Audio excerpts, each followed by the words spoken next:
Bonjour à toutes et à tous, soyez les bienvenus dans Green White Checkered et dans cet épisode spécial bilan de la saison 2021 de Formule 1. On va consacrer tout notre podcast à cette discipline et à cette conclusion exceptionnelle que l'on a vécue à Abu Dhabi. Il y aura des heureux, des déçus dans la suite de l'émission avec les différents arguments annoncés et énoncés par LFB et moi-même. Et ensuite, on va consacrer les deux autres parties de cette émission à nos top et flop 5 et surtout à la fin au top 3 des 3 plus belles courses de l'année. LFB, je te sens souriant, motivé et prêt à débattre. Salut Maxime, salut à tous. Qu'est-ce qu'on a vécu dimanche dernier, dis donc. C'est dingue. Alors effectivement, on sait tous que là, ce qu'on va dire aujourd'hui, la moitié des gens seront pas d'accord avec nous. La moitié se diront peut-être, oui, ils n'ont pas tort. On a bien vu que là, c'est un débat qui a enflammé tout le monde. Ça n'est toujours pas retombé au moment où on se parle, Maxime. Oh oui. Ça continue de s'écharper sur les réseaux sociaux et sur les coups d'arguments pour et contre. Donc, écoute, on va dire ce qu'on pense sincèrement quelques jours après. Mais c'est vrai qu'on a vécu un moment que honnêtement, pas un seul scénariste, et je me permets de parler en connaissance de cause, n'aurait pu prévoir.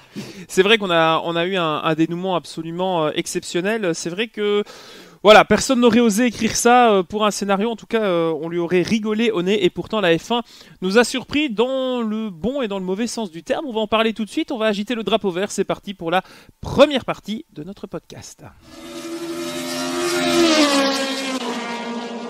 Abu Dhabi, c'est fini. Et dire que c'était le dernier tour, de cette saison.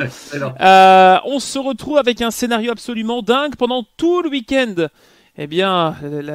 on a un décis qui va prendre le dessus, Verstappen devant aux essais libres, ensuite Hamilton remet un petit peu Mercedes dans le jeu, et finalement une aspiration grâce aux soldats, et quel soldat, Sergio Perez, on lui doit beaucoup je pense sur Red Bull, en qualification Q3, offre la pole à Max Verstappen de manière assez bien jouée au niveau stratégique, et au moment du départ, c'est pourtant Hamilton qui, avec des pneus moins bons, en tout cas des pneus médiums, vire en tête. C'est le premier tournant d'un Grand Prix qui n'en manquera pas finalement. Oui, c'est sûr que là, à ce moment-là, c'était un signe que Hamilton était le plus fort à Abu Dhabi et que effectivement, il a été placé sur orbite tout de suite pour aller signer la victoire. Ça, évidemment, que je ne vais pas le nier, puisque je crois qu'on va rentrer assez vite dans le débat et dans le fond des questionnements et des problèmes. Mais ce qui est incroyable aussi là, dans ce scénario des 5 derniers tours que personne n'aurait pu prévoir, c'est qu'au bout du compte, Hamilton avait la meilleure voiture et il était le meilleur sans doute de ce week-end pour aller gagner et remporter un 8e titre de champion du monde. Mais à la fin du week-end, la pole position est signée par Max Verstappen, la victoire est signée par Max Verstappen et le meilleur tour en course est signé par Max Verstappen qui fait le grand chelem. Alors que c'est complètement pas du tout. Celui qui n'a pas vu le Grand Prix, il se dit ça a été une balade de santé, sauf que non. Et non, pas du tout. Donc, je suis le premier, pour aller direct dans le débat, mon cher Maxime, je suis le premier à bâtir, on va dire ça, pour Lewis Hamilton, pour Mercedes, pour les fans de Lewis Hamilton. C'est sûr, il y a de quoi être dégoûté. Ils ont dominé la course. Hamilton, il n'a pas fait une erreur. Parce que je mets de côté cet incident du premier tour. Il y en a quand même eu un avec Max Verstappen. Bon. C'était inévitable, mais ça, on s'en est plutôt bien tiré dans les deux cas. Oui. Voilà. Et moi, j'ai accepté effectivement la conclusion qui a globalement été rendue, à savoir qu'il n'y a pas de pénalité. C'est une sorte de match nul. Oui, Verstappen a franchi la ligne jaune en poussant Hamilton dehors. Ça, encore une fois, il faut quand même le reconnaître, il nous l'a refait. Hamilton, je crois sincèrement, n'avait pas d'autre moyen que de tirer tout droit, parce que ça ne pouvait pas passer. Et évidemment, on l'a vu un peu plus accéléré que peut-être ce qu'on attendait. Il n'a pas perdu de temps pour se mettre bien devant. Mais apparemment, il aurait quand même un petit peu freiné pour que l'écart à la fin du premier tour soit jugé raisonnable. Bon, écoute, là, Masi, je pense qu'on ne pourra pas complètement lui reprocher d'avoir fait une sorte de jugement de Salomon. Chacun y a été de sa petite irrégularité. Et maintenant, les positions sont bien établies, débrouillez-vous. Bon, je l'ai accepté. Sur le moment, oui, j'ai pensé aussi qu'Hamilton soit devait rendre sa place, soit serait un petit peu pénalisé. Bon, il ne l'a pas été. Et comme Verstappen a été un peu gonflé encore une fois sur ce coup-là, bon, je me suis dit, allez, ça, ok, ça met l'ambiance. Mais après, c'est vrai que ça s'est stabilisé et Hamilton a été devant. Bon, et là, il n'est pas champion du monde, effectivement, alors qu'il avait, semble-t-il, pour se gagner. Mais tout de suite, je voudrais dire à tous nos amis, tous nos suiveurs, et puis que le débat commence, et puis qu'on s'écharpe de nouveau. Moi, je ne cautionne pas la notion de victoire obligatoire. C'est pas parce qu'un pilote est en tête de la course à 5 tours de l'arrivée avec 10 secondes d'avance et qui contrôle parfaitement bien la situation qui va gagner. Non, je suis désolé, je ne le crois pas. Je ne l'ai jamais cru. Tout peut arriver. Senna, à Monaco en 88, se crache de manière incroyable alors qu'il a course gagnée. Bon, là, tu as vu comme moi que Norris a eu une alerte, une crevaison. Oui. Bon, je te rappelle que les pneus d'Hamilton ont 40 tours. Mais qui nous dit qu'effectivement, que Hamilton va pas avoir une crevaison au 57e tour? Enfin, c'est possible. Je sais bien que de nos jours, on n'abandonne plus et que les voitures sont fiables. Mais enfin bon, moi j'ai été rené aux années 70 où Mario Andretti en 78 avec la meilleure voiture du plateau, l'équivalent de la Mercedes, en plus elle était noire, il gagne que 5 fois dans l'année. Et il y a des fois où il abandonne parce que la mécanique est pas fiable. Bon, donc Hamilton, oui, a peut-être été volé d'une victoire, mais ça on ne le saura jamais. Peut-être que cette victoire, il ne l'aurait quand même pas eu. Bon, ok. Mais admettons qu'effectivement on puisse se sentir dégoûté chez Mercedes. Alors, on va en arriver, je vais te laisser la parole parce qu'on va en arriver évidemment à cette grande discussion sur les règles, comment ont-elles été appliquées. J'ai déjà donné un point de vue, un argument que je considère solide. Maintenant, si tu veux enchaîner, vas-y, puis je reprendrai la parole après. Alors c'est délicat de tirer sur l'ambulance, pour reprendre une expression toute faite, mais c'est vrai que ce week-end, vraiment rien n'est allé dans le sens et de Mercedes et surtout de l'image de la Formule 1. C'est vrai que ce dernier quart de course était assez rocambolesque, absolument pas maîtrisé, et on a senti dès le début du week-end, il ne faut pas oublier qu'on a sur les antécédents quand même le Grand Prix d'Arabie Saoudite qui était très complexe au niveau, alors on n'en a pas parlé nous, mais très complexe au niveau de la gestion d'une direction de course à ce niveau-là, et je pense que Michael Masi est un petit peu arrivé avec l'idée du let them race, mais dans une mesure qui n'était pas très bien évaluée, encore une fois en tout cas, qui n'était pas égale pour les deux candidats au titre. Et ce qui s'est passé en fait, c'est pour moi non pas une erreur de Red Bull, non pas un vol de Red Bull, mais une reprise, je pense, de titre de la part de la FIA, en tout cas de la part des choix de la direction de course. Oui, on a consulté des pilotes à la radio pendant la neutralisation et l'accident de Nicolas Latifi en disant « Ouais, il devrait y avoir drapeau rouge », c'était dit par Leclerc, Sainz, Alonso, Vettel, beaucoup a dit « Les gars, pourquoi on s'arrête pas là ?» Et voilà. Et on sait très bien que lorsqu'on s'arrête, eh bien, on peut changer les pneus. On l'a vu avec Verstappen, évidemment, ces dernières semaines, et ça a déjà fait jaser. Eh bien là, en fait, c'est facile de refaire l'histoire, mais la bonne décision, en tout cas la décision la plus juste, et pour Mercedes et pour Red Bull, ça aurait été de mettre le drapeau rouge, et c'est vraiment ce qu'aurait voulu la logique. Pourquoi ? Parce qu'une voiture est en difficulté, on ne sait pas l'évacuer, elle est en plein milieu de la trajectoire, dans un virage en aveugle, ces 4 éléments suffisent pour moi à brandir le drapeau rouge. Les risques de crevaison de Norris que tu as également évoqués étaient aussi là à être surveillés, alors peut-être que Pirelli n'avait pas vraiment de peur et de crainte et que c'était un cas isolé. On sait qu'il y a certains vibreurs qui ont été refaits dans la même veine que ceux qui avaient été utilisés en Arabie Saoudite, donc ça avait posé déjà des soucis. Et cette décision qu'on attendait tous, c'était comment choisir quelque chose qui ne va pas avantager l'un des deux camps. Et Masi, en fait, il a juste pas eu le temps, parce qu'il était plus occupé à répondre à la radio à Toto Wolff d'un côté qui fait non mais moi je veux le drapeau rouge parce que c'est pas équitable, et de l'autre côté à Christian Horner qui dit non mais il faut évacuer la voiture. Et je pense que Michael Masi, sur la minute 30 du tour qui lui restait pour prendre cette décision, il n'a pas eu ses priorités au bon endroit et il s'est laissé déborder, et ça témoigne de son, je peux même pas dire son manque d'expérience, mais de son incompétence. Et vraiment, je l'assume quand je le dis ça, parce que c'est très facile, je suis pas directeur de course, je suis pas juriste, j'ai pas fait 40 ans de sport automobile, mais en tant que fan, que spectateur et que passionné, je trouve ça scandaleux que ce qui a été dit et qui a été évident pour les team managers et pour les pilotes n'a pas été mis en place. Un drapeau rouge, on change les pneus, tu remets les pilotes dans l'ordre, comme le veut le règlement, parce que déjà on perd du temps en les remettant pas dans l'ordre, ça aussi c'est une erreur, et tu les laisses avec un départ arrêté, puisque c'est la règle depuis 2 ans, avec 2 pneus tendres, neufs des deux côtés, et advienne que pourra, le titre se joue sur un tour. Là l'équité aurait été respectée. Est-ce qu'il aurait eu le temps de réfléchir et d'appliquer ça ? Pour moi, oui, et c'est là la grosse erreur de Michael Masi, c'est de ne pas avoir appliqué le règlement simplement en lisant ce qui était marqué dessus. Oui, c'est vrai que maintenant ça semble assez évident qu'il y avait une solution facile, mais pourtant il n'a pas estimé qu'il fallait sortir le drapeau rouge, parce que c'est pas possible de ne pas y avoir pensé. Mais non. Mais... Ça, il a bien eu lieu à Bakou. Donc effectivement, c'est curieux, il a estimé que l'accident de Latifi n'était pas assez sérieux pour un drapeau rouge, effectivement, et que du coup on devait pas influer sur le résultat de la course. Mais choisissant cela, en fait il influe évidemment, puisque c'est complètement le retour de balancier, il change toute la donne, effectivement. Il y a vraiment un seul argument sur lequel je le défendrais, ou en tout cas que je défendrais la situation globale, c'est de ne pas finir sous neutralisation. Oui. Ça, on est d'accord. Ça, je te rejoins, là, vraiment. Ça aurait été un scandale encore plus important, ça je le crois sincèrement, si on avait été jusqu'au bout en mode neutralisation et si Hamilton récupérait la couronne en passant à 32 km/h sur la ligne d'arrivée avec un Verstappen forcément les ailes coupées qui aurait patienté 5 tours derrière lui en n'ayant aucune chance de pouvoir aller au combat. Ça, on aurait tous dit, ça aurait été un final non acceptable. Bon, ça, je le pense sincèrement. Donc, effectivement, partant de là, j'accepte l'idée que Masi tente le tout pour relancer la machine, effectivement. Et à partir du moment où il ne choisit pas le drapeau rouge, qui aurait été, je suis d'accord avec toi, toute chose considérée comme la plus égale, bien sûr, certains vont dire, bah oui, mais Hamilton, il repartait avec des balles neuves, les pneus rouges. Bah oui, ok. Verstappen aurait eu des pneus un tour plus vieux, mais à moins de les mettre vraiment avec 2 trains neufs. Et je pense que Verstappen n'avait plus de trains neufs, contrairement à Hamilton, à qui il restait, je crois, un train de pneus soft neuf. Voilà. Et rien que ça, déjà, les 2-3 tours de safety car pour Verstappen, ça faisait déjà une différence. Et Hamilton qui était devant. Donc tout jouer sur un départ, est-ce que Masi ne s'est pas dit... Hamilton aurait peut-être raté son départ. Mais voilà, est-ce qu'on n'aurait pas tout joué sur un crash entre les deux?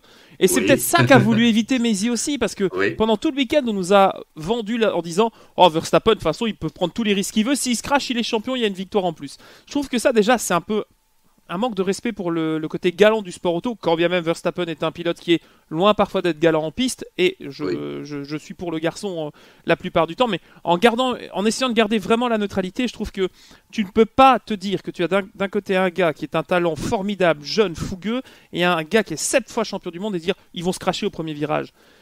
Quand bien même tout le monde a dit oui, ça va ressortir à la Suzuka 90, on va revoir des tacles à l'ancienne, il n'y a pas de passif entre Hamilton et Verstappen, donc je comprends pas pourquoi on a fait naître cette peur, peut-être même chez Michael Masi, en disant oh là, ce week-end t'as pas intérêt, peut-être que Ross Brown et Domenicali ont dit t'as pas intérêt à ce que les deux s'accrochent au premier virage parce que nous on doit faire 4 millions derrière sur Canal. Donc voilà, c'est triste à dire, mais Michael Masi, il est dans la pire situation parce qu'il n'y a pas de bonne décision en fait. Et à sa place, c'est exactement ce que j'allais dire.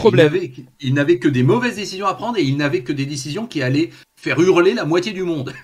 Mais quelle moitié? Alors, voilà, je ne sais pas ce que tu en penses, mais quand je vois les gens qui se filmaient en train de vivre le dépassement de Verstappen, il y a énormément de vidéos de la tribune. Je pense que s'il y avait une place à acheter cette année en Formule 1, c'était à l'épingle à Abu Dhabi, parce que là, c'est le dépassement de la saison avec les conséquences qu'il a, mais voilà.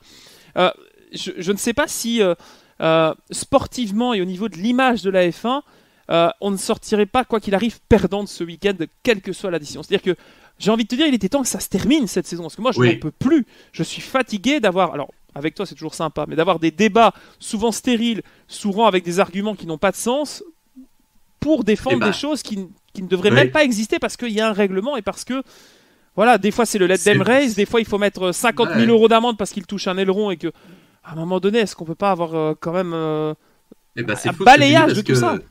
Tout à l'heure, dans mon flop 5, tu verras que je parle justement du nombre de Grands Prix. Bah oui, tu l'as deviné, il y en a trop, effectivement.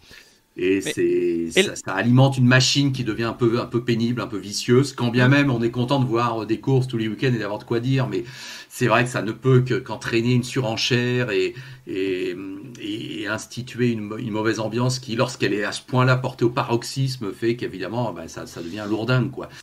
Tu rajoutes en plus les communications entre les team managers. Alors ça, voilà. Parce que Toto Wolff, je comprends qu'il soit dégoûté. Enfin moi, quand je l'entends dire à Michael ne relance pas, etc. Bon, ça me plaît pas non plus, parce que je suis désolé, là, il intervient de manière un petit peu aussi. Alors, pour moi, ceux qui ont vraiment. Alors, de ce qu'on en sait, parce qu'encore une fois, c'est des choses qui existent depuis des décennies en Formule 1, mais auxquelles on n'a pas accès en tant que spectateur. Cette fois-ci, cette saison, on se dit, on va tout montrer. Alors, ça, tu m'excuseras, mais c'est pour moi la déviance de Netflix, et j'emploie le mot vraiment en conséquence. Netflix, pour moi, ce qu'ils ont apporté, ce côté. Cinéma de la Formule 1 a desservi. Et on veut tellement avoir d'informations que on n'est peut-être juste pas capable de les traiter dans le contexte. Et tu cumules tout ça. Moi, quand je vois Red Bull, et vraiment, j'ai trouvé ça honteux. Oui, au Grand Prix d'Arabie Saoudite. Oui, si tu veux, nous, on veut bien se remettre deuxième derrière Ocon, mais pas troisième. Attends, on est où là? Depuis quand tu marchandes les pénalités avec la direction de course? Oui, mais alors t'as vu que la fois Tristan Gomandi dans l'Afterlap et Romain Grosjean sur Canal+, ont dit que c'était plutôt commun. Plutôt Enfin, pas con. Voilà. Ouais, plutôt intelligent. En mode efficace et raisonnable. C'est étonnant, hein, comme mais quoi, c'est tout un le petit monde, peu parfois quand t'as des pilotes à qui ouais. on met un drapeau noir et que le responsable d'équipe va à la direction de course, il s'explique et on annule la pénalité. Dans ce cas-là, je suis d'accord. Maintenant, là, il n'y avait pas le temps de réflexion sur ce qui s'est passé, malgré le drapeau rouge avec l'accident de Schumacher. Mais voilà, j'ai l'impression que cette série de 5 Grands Prix qu'on a cumulés là sur la fin de saison n'a été qu'une succession d'inégalités de décision, tant à l'avantage de Red Bull que de Mercedes, je suis d'accord. Que ce soit les pénalités, il y a des choses qui sont ridicules. Quand Hamilton gêne Mazepin et prend 25 000 $ d'amende, il prend pas de points sur sa pénalité alors que c'est tout aussi dangereux.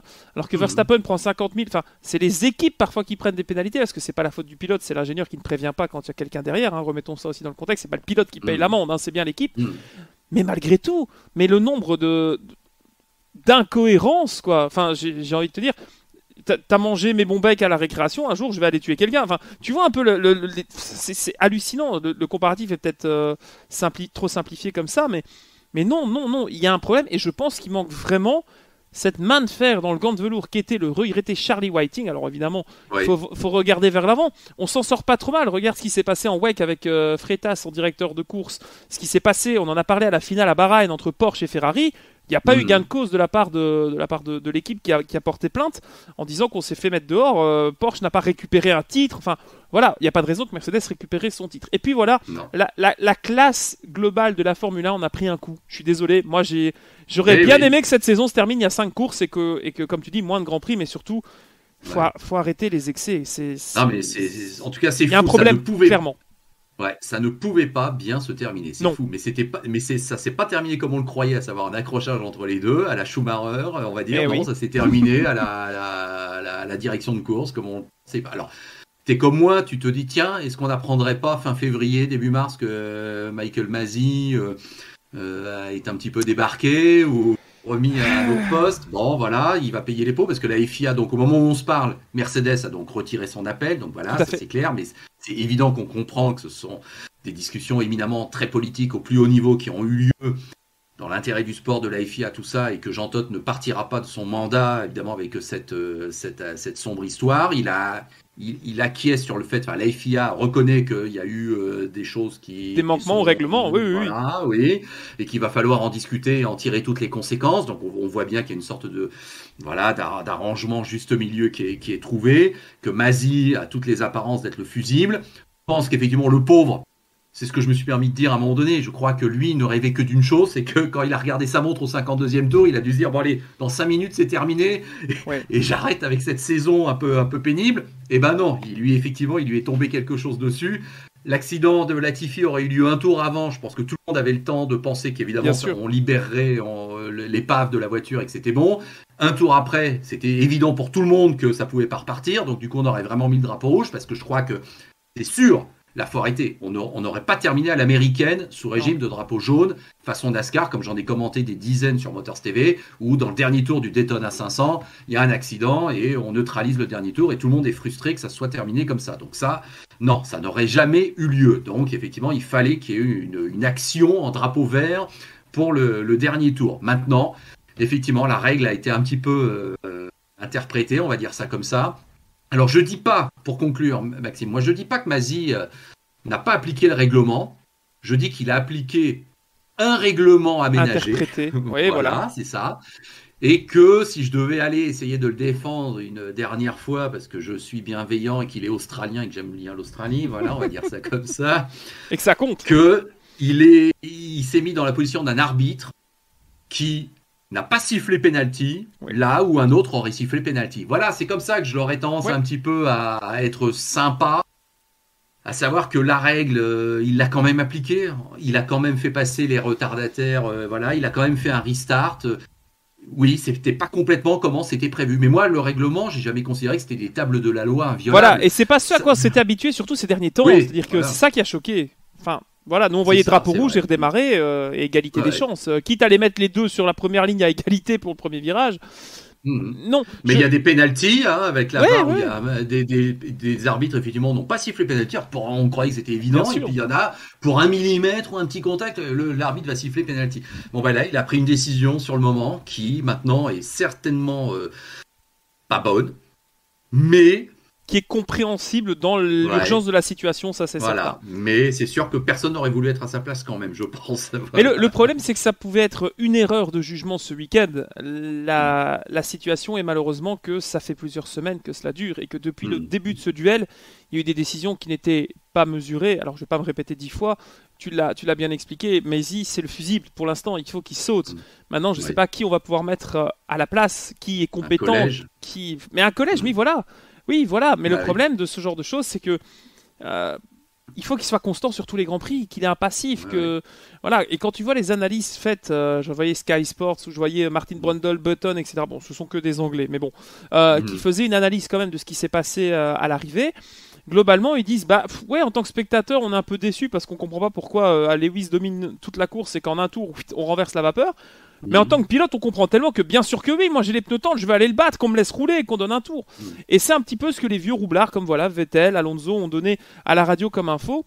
Maintenant, la bonne décision, je pense qu'on peut la refaire 40 fois, la course en timant à la seconde près et que ça fasse quelque chose d'à peu près équitable.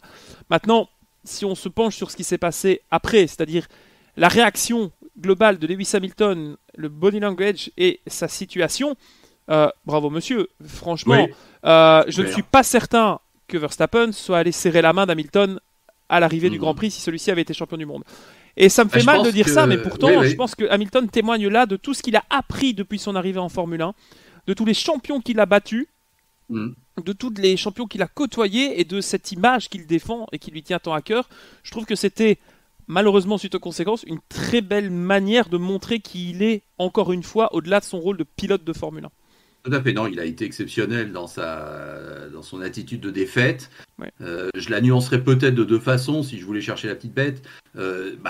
Il a déjà 7 titres dans la poche, alors peut-être qu'on se console un peu plus facilement quand on rate le 8e, quand bien même ça le faisait rentrer encore un peu plus dans l'histoire et que ça lui met les boules. Oui, bien sûr, c'est sûr, mais bon, ça aide peut-être à relativiser un peu plus.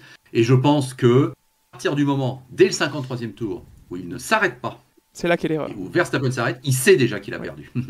Donc je vais pas te dire ça fait 10 minutes qu'il sait qu'il ne sera pas champion du monde, mais je suis pas loin quand même de me dire est-ce que c'est pas le cas un peu quand même. Voilà. Maintenant, son dernier tour, il est formidable aussi, parce que oui, bien sûr.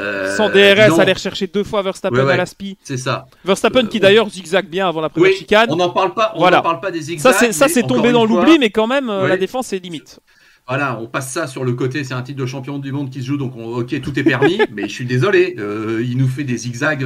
Il nous les aurait fait à la Spagno à Indianapolis, on aurait dit très bien. Là, encore une fois, c'est un peu... toujours un peu de trop. C'est un peu de trop. C'est max. Et en même temps, dans l'année, on ne peut pas effectivement dire que Verstappen n'est pas un super champion du monde, d'une nouvelle génération, avec un talent exceptionnel. C'est évident qu'il va lui aussi se polir au fur et à mesure des années. Tous les pilotes passent par des phases de chien fou, si j'ose dire. Mais honnêtement, même Hamilton, en 2007, c'est un chien fou, voilà. Et après, ça devient expérimenté, ça devient solide, ça devient intelligent, ça contrôle tout, etc. Verstappen, dans 6 ans, il sera au sommet de son art et il sera comme Hamilton aujourd'hui, je pense sincèrement. Là, il est encore effectivement dans cette image de chien fou, mais il est dans l'image de Senna qui déboulonne Prost, il est dans l'image de Prost qui déboulonne Lauda, il est dans l'image de, effectivement, d'Alonso qui est Schumacher, Vettel avec un peu Raikkonen, Alonso. Oui. Voilà, c'est cette passation de période et on arrive à une période charnière. Voilà, Hamilton, c'est sûr qu'il rate quand même quelques statistiques. Alors on va pas tout étaler ici, mais bon voilà, le 8e titre, il ne l'a pas. 5 titres consécutifs, je ne pense pas qu'il soit encore en mesure d'aller les rechercher dans les prochaines années, puisque c'était Schumacher qui avait réussi ça entre 2000 et 2004. C'est vrai. C'était potentiellement cette année ou jamais. Maintenant, voilà, les statistiques, on peut leur faire dire ce qu'on veut. On en sait quelque chose avec Gaëtan Vigneron lorsqu'il commente les Grands Prix pour F1 TV, où il est en train de déblatérer des chiffres, genre Hamilton n'a jamais été battu en arrivant premier, etc., etc., etc.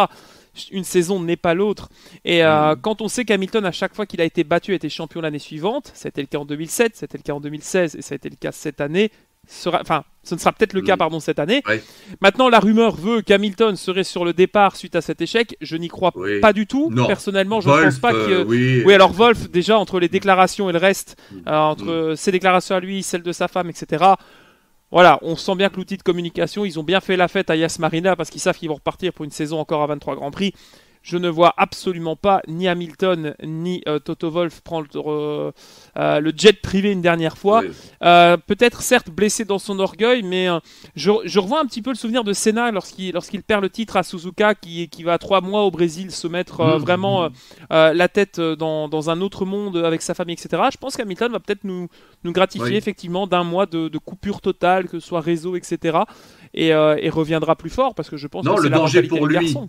Oui, le danger pour lui, si on devait effectivement essayer d'analyser les choses avec l'expérience qu'on a des anciens champions, c'est le coup de bambou quand même, qui quand même va représenter un avant et un après. Clairement.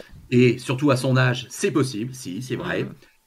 Le fait que Verstappen soit parti sur une lancée où effectivement il est de plus en plus fort, mais oui, ça c'est aussi, quand tu as fait ton premier titre, après, souvent tu as fait le plus dur. Et quid de la cohabitation avec Russell, qui je pense arrive avec quand même évidemment des dents assez longues, et qui ne voudra pas être le nouveau Bottas. Et je crois qu'effectivement, on l'a tous compris. Il faudra voir jusqu'à quel point Hamilton ne va pas se retrouver face à une concurrence bien plus solide qu'il ne croyait. C'est sûr qu'entre l'expérience que commence à prendre Norris, le retour d'Albon qui revient un petit peu sur l'échiquier, ça me fait plaisir parce que c'est un garçon que j'aime quand même pas mal dans son talent et dans ce qu'il a pu montrer. L'arrivée de Russell, c'est un petit peu Senna chez McLaren ou Prost à l'époque, c'est-à-dire le loup dans la bergerie. J'ai hâte de voir la combinaison des deux Anglais d'ailleurs dans l'équipe. En tout cas, impossible pour moi pour l'instant de donner une perspective sur ce que sera l'année prochaine en termes de réglementation, en termes de performance et de niveau. C'est l'intérêt de ces changements de règlement. On a pu découvrir pas mal d'essais, pas mal de choses pendant les essais ici, les Young Driver Tests à Abu Dhabi. On a découvert les pneus 18 pouces qui pour moi passent très très bien sur les monoplaces de cette année. Enfin, esthétiquement, ça ne me choque pas. Patricio Howard qui était comme un gamin dans la McLaren, ça m'a fait un plaisir fou de voir ce garçon qui j'espère arrivera en Formule 1. Quand il en a parlé, il a dit mais ça grippe de malade, c'est des trucs de fou. Et t'as Romain Grosjean qui arrive en dessous qui a dit non mais imagine ça sur le Glen et tout. Enfin voilà, c'était tellement sincère et bon enfant que ça faisait plaisir, un petit peu de légèreté dans ces périodes compliquées diplomatiquement on va dire. Donc on verra de quoi sera fait 2022. Avant de se tourner vers 2022, j'aimerais juste qu'on conclue sur ce Grand Prix là, parce qu'il y a quand même d'autres choses à mentionner. Si on complète le podium, un Carlos Sainz inexistant médiatiquement puisqu'il était totalement à la rue, personne n'a vu qu'il a fait un magnifique podium. Ses remerciements d'ailleurs pour Ferrari étaient assez exceptionnels, très sobre, très modeste, mais merci de m'avoir accueilli dans la famille. Et il est 5e au classement en général, ce qui est quand même assez fou. Tsunoda 4e qui sauve un peu sa saison, on ne sait pas d'où il sort. Il passe Bottas dans le dernier tour, quand tu regardes la caméra embarquée, il passe Bottas et on le voit faire. Tu vois la main qui sort du volant, genre je l'ai bien eu celui-là. Très bien. Un peu de hargne de Tsunoda. Pierre qui passe aussi Bottas dans le dernier tour. Bon, Bottas qui est fini avec sa petite tasse de café. Merci, bonsoir. On n'en parle pas. Raikkonen, triste fin de carrière, mais bon, il nous a gratifié d'un célèbre en interview. Et voilà, donc Alpine. Les deux pilotes Alpine. Encore une fois, Alpine. Alors on en reparlera dans nos top et flop bien sûr, mais voilà, c'était un Grand Prix qui pour moi a été marqué par aussi l'avènement de Sergio Pérez chez Red Bull, qui pour moi a gagné un contrat pour 3 ans. Mais c'est vrai qu'il a été génial. Quel vrai que pied cette passe d'armes, super. Petit frisson, rien qu'en d'en parler. C'est ça, je pense, la grande différence dans l'entité Red Bull par rapport à Mercedes, c'est que cette saison, ils avaient un deuxième pilote. Ce qui n'était pas le cas les 5 années précédentes, je pense. Pérez, on lui demande, il a 25 tours dans les pattes avec ses tendres, il défend un tour intelligemment aussi. C'est là que Pérez, tu vois que c'est un vieux roublard et qu'il aurait pu faire, à mon avis, de grandes choses chez Ferrari si on l'avait signé en 2011. Ça, c'est passé. Tout à fait. Allez, écoute, t'as tout à fait raison. Je suis tout à fait d'accord avec toi et je te propose de passer à la suite et notre petit bilan de la saison, effectivement, parce qu'on refera pas le match. Voilà, il a eu lieu, il se termine. Alors, je veux croire, moi, que l'histoire retiendra qu'une fois, un pilote est devenu champion du monde dans le dernier tour en allant chercher son adversaire. Nous, les spécialistes, on n'oubliera jamais qu'effectivement, ça s'est mal terminé quand même et que c'est quand même dommage, même si on a eu 2 super champions face à face. Mais bon, d'ailleurs, je vais en reparler dans mon top 5, flop 5. Je te laisse mener la barque. Et justement, voilà donc pour le bilan de ce dernier Grand Prix de l'année. Et on va enchaîner sur le bilan global de la saison. LFB vient de vous le dire, on va vous parler de nos 5 top et flop, personnalité, Grand Prix, moment, décision. Bref, on évoque tout ça tout de suite. White Flag. Alors mon cher LFB, nous ne sommes pas concertés, hein. Nous sommes chacun allés mettre notre petite note sur le côté avec nos top et flop 5. Je te propose d'entamer par le côté positif, puisque c'est un bilan peut-être un peu plus rapide. On va sans doute recroiser des coups de cœur cette année. Alors je sais que tu donnes tes étoiles sur Twitter très souvent après les Grands Prix, en plus de tes podcasts sur l'Afterlap. On vous invite d'ailleurs à aller visiter le site l'afterlap.com. Il y aura tous les liens en description à l'issue de cette vidéo. Peux-tu commencer, je t'en prie, avec peut-être tout ton flop, ou en tout cas on passera la main. Je te donne mes 5 top 5. Allez, vas-y, je t'en prie. Allez, bon.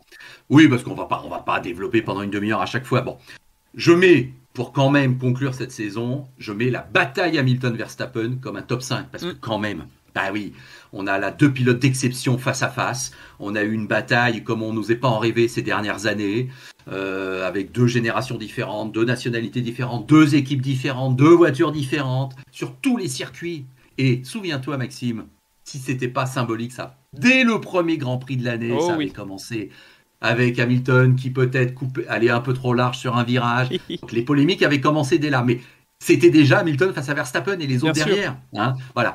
Donc là, au-delà de... Parce que tout le monde est d'accord pour dire qu'il n'y a rien à reprocher aux pilotes. Et oui, non, il n'y a rien à reprocher à Hamilton dans ce dernier Grand Prix. Et sans doute aurait-il dû gagner les 4 derniers Grands Prix de la saison. Et il n'y a rien à reprocher à Verstappen qui, lui, a joué son rôle. On pourra toujours lui reprocher, les zigzags ou le premier tour. Mais on va dire qu'il était dans son rôle quand même et qu'il symbolise évidemment une nouvelle génération qui est championne du monde. Donc ça, cette bataille m'a fait kiffer. Et c'est vrai que sans Verstappen, Hamilton gagnait 15 Grands Prix encore cette année, donc non. Et puis sans Verstappen, Hamilton ne triomphait sans gloire aussi. Donc non, les deux là. Donc voilà. Donc ça pour moi c'est un top quand même qui emporte un peu tout sur son passage. Bon, je mets en top 5 Norris, qui effectivement n'a pas gagné de Grand Prix cette année, d'accord, on n'a pas gagné notre pari, mais qui représente là aussi un avenir extraordinaire et un jeune pilote dont je suis assez curieux de voir un peu la suite. Mais voilà, je le mets dans mes satisfactions et dans le plaisir que j'ai eu à le suivre tout au long de l'année. Je mets Carlos Sainz en 3e top 5, parce que là aussi, les hommes avant tout. Et même si je suis pas époustouflé par sa personnalité, ou que c'est pas un pilote dont je serais absolu fan jusqu'au bout, mais là je dis bravo pour avoir mené sa petite barque et pour avoir mine de rien battu Charles Leclerc chez Ferrari, pour avoir battu Norris au dernier moment dans le top 5 du championnat et d'être effectivement le 5e meilleur pilote du monde dans le classement du championnat. Donc bravo. Et t'as vu 15 top 15 arrivés dans les points consécutifs. Oui. Super, j'adore. Bon, ok. 4e top 5. Je mets les courses sprint, figure-toi. C'est là que nous allons avoir une divergence d'opinion. Vas-y, je t'en prie. Alors, je les mets pour effectivement les bonnes raisons que je veux y voir, parce que je sais qu'il y en a des mauvaises. Mais on les a assez évoquées dans cette émission. Voilà, il y en a eu 3 cette année. Et moi, je reviens sur l'argument. Sur les 3 fois, j'ai eu le sentiment que le week-end devenait un peu plus intense que les autres. J'ai eu le sentiment que la journée du vendredi était super intéressante avec la qualif. J'ai eu le sentiment que la journée de samedi, même s'il est court, et pas génial, mais nous apportait un piment. Et cette course, et du coup, le dimanche devenait encore plus important parce qu'on avait vu la veille ce que ça pouvait donner. Et j'en veux comme meilleur exemple Silverstone. J'allais dire, pour toi, quelle est la plus belle des 3 ? Est-ce que c'est Silverstone. J'hésitais avec la remontée d'Hamilton malgré tout au Brésil, mais Silverstone, pour moi, c'était le meilleur amuse-bouche, j'ai envie de dire, de la saison. En tout cas, ce pourquoi ça a été le mieux servi. Et c'est ce qui avait donné d'ailleurs la première bonne image, parce que c'était la toute première, la bonne image de la course sprint. Donc, moi, j'y croyais à ce moment-là. On a vu le samedi ce qui allait nous attendre le dimanche. À savoir que si Verstappen ne passait pas le premier tour en tête, il ne gagnait pas. Et s'il arrivait à contenir Hamilton lors du premier tour, donc on avait une attente, on avait un battement de cœur hallucinant, quoi. Bon, pratiquement même digne d'Abu Dhabi, parce qu'on voyait les choses venir. Je persiste à le penser. Donc, j'ai aimé parce que ça nous a apporté du changement dans une année qui était trop longue, on va y revenir, que ça a pimenté les week-ends, que ça nous a apporté des perspectives différentes sur la course du dimanche, et donc là, sur 3 fois dans l'année, ça ne m'a pas empêché de dormir qu'il y ait 3 courses sprint, donc je les défends et je les mets positivement dans mon top 5, et le dernier top 5, écoute, c'est une victoire française, pardonne-moi ce cocorico. Certes, on avait attendu 24 ans pour avoir Pierre Gasly, mais jamais on n'aurait parié qu'une année seulement plus tard, un autre Français allait de nouveau gagner un Grand Prix. Donc évidemment, j'ai kiffé alors que c'était les Jeux Olympiques, cette victoire d'Esteban Ocon. Et j'englobe avec cette victoire cette très bonne ambiance alpine qui a réussi effectivement à nous proposer une paire super séduisante avec le vieux qu'on aime tous, à savoir Alonso, qui ne renonce jamais et qu'on adore, oui. Un jeune Français espoir qui symbolise, en tout cas pour nous, évidemment, une sorte de futur, et une belle osmose entre les deux, et au sein d'une entité alpine qui, effectivement, pour les gens, est plus source d'affection que Renault Global. Donc, pour moi, c'est une vraie satisfaction d'avoir cette entité française qui a marché cette année. Voilà pour mes top 5. À toi. Bon, eh bien, alors, je vais enchaîner avec la transition, et je vais commencer par mon premier top 1. Le top du top pour moi cette année, c'est Fernando Alonso. Je t'emboîte le pas avec ça. Oui. Le vieux briscard a encore des choses à revendre, et j'adore le Fernando Alonso de chez Alpine. Il est marrant, il est détendu, il est performant, il est compréhensif, il joue le jeu d'équipe, ce qui n'a jamais été le cas dans sa carrière. Je trouve que le Alonso, comme il l'est maintenant, n'a jamais été aussi complet au niveau humain, je n'en sais rien, je ne le connais pas, mais humainement au niveau image, médiatique. Quand il y a des moments d'interview avec Ziggo Sport, souvent, nos collègues, on va pas dire amis parce que j'ai beaucoup de mal avec eux, la télévision néerlandaise, quand il est au micro généralement et qu'il est devant la qualif de Verstappen quand il se plante en Arabie Saoudite et qu'il est comme ça en train de déconner ou qu'il vanne avec Tsunoda ou avec Esteban, j'ai vraiment le sentiment du tonton qui va gérer un petit peu la maison mais qui est toujours là, mais qui ne fait pas décoratif à l'image d'un Raikkonen qui pour moi était bien au-delà de ce qu'il a pu montrer en Formule 1, sans manquer de respect encore une fois. Donc pour moi, le Fernando Alonso, il peut encore faire 3 ans comme ça chez Alpine, il aide Ocon pour sa victoire, il ramène un podium, après combien de temps, 2014 je pense son dernier podium, donc voilà, il n'est pas fini, et j'ai vraiment que c'est le sentiment que ce pilote peut être là encore pendant 3 ans sans déranger et en ayant encore des choses à montrer. J'espère ne pas me tromper. Alpine est sorti sur le fait que la composition et le moteur gênaient au niveau de l'aérodynamique de la voiture, que l'intégration sera améliorée avec la réglementation 2022 aérodynamiquement. Donc ça pourrait encore permettre à Alpine de se développer. Alpine qui gère très bien ses entités. Je suis désolé, monsieur Abitbull, mais vous n'êtes plus là, tout va bien. Il n'y a plus péril en la demeure. On n'a plus un pilote qui demande 50 millions comme Ricciardo et qui n'apporte pas quelque chose, en tout cas où l'osmose ne se fait pas. Je n'accuse ni l'un ni l'autre.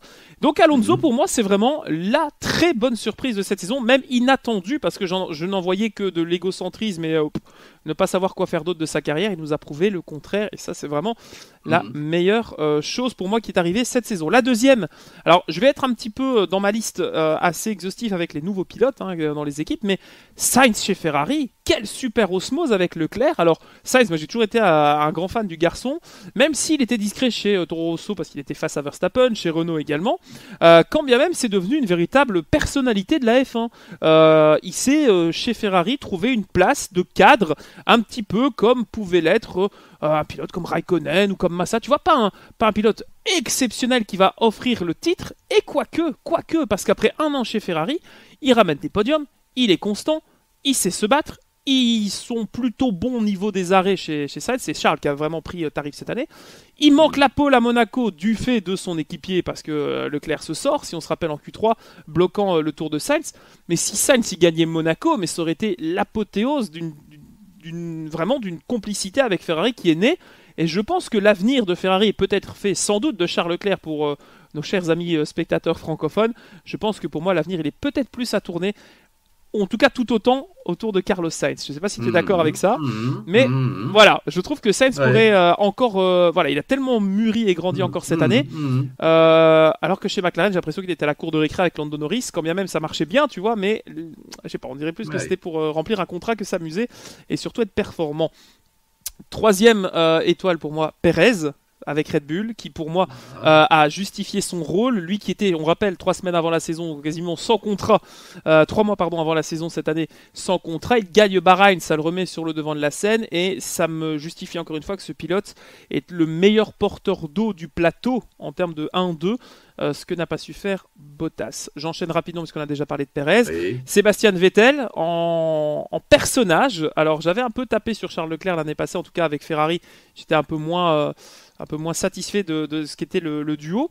Vettel cette année pour moi il a montré une image qu'on ne lui connaissait pas, un peu à l'image d'Alonso aussi, c'est-à-dire quelqu'un qui a des combats, qui a des valeurs, qui va nettoyer les déchets dans les tribunes à Silverstone. Enfin voilà, tout ça n'est, je ne pense pas, médiatisé. Il organise une course de karting en Arabie Saoudite avec des pilotes féminines. Bravo Monsieur Vettel, merci pour Super. ça. Voilà, c'est dans la finesse, mais sans en faire de trop. Il ne met pas sur Instagram, il n'a pas de compte Instagram, il s'en vante pas. Il a du coup composé avec une équipe dont la voiture n'était vraiment pas bonne cette année, qui n'a fait que dégringoler au fur et à mesure de la saison, et avec un équipier qui ne s'est même pas regardé dans ses rétros quand il se fait doubler. Donc c'est vrai qu'avec Stroll, c'était très délicat. Donc bravo à Vettel. Bravo à Sébastien Vettel qui gagne en plus, tu as vu le trophée du meilleur dépassement. Voilà.